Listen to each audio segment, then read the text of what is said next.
பூலோகம் என்பது பொடியாகி போகலாம், பொன்னாரமே நம் காதலு பூலோகம் தாண்டி வாழலாம். ஆகாயம் என்பது இல்லாமல் போகலாம், ஆனால் நம் நேசமே ஆகாயம் தாண்டி வாழலாம். கண்ணீரில் ஈரமாகி கரையாச்சு காதலே, கரை மாற்றி நாமும் வெல்ல கரையேற வேண்டுமே.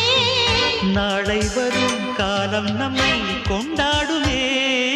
தாஜ்மஹால் தேவையில்லை அன்னமே அன்னமே, காடுமலை நதிகள் எல்லாம்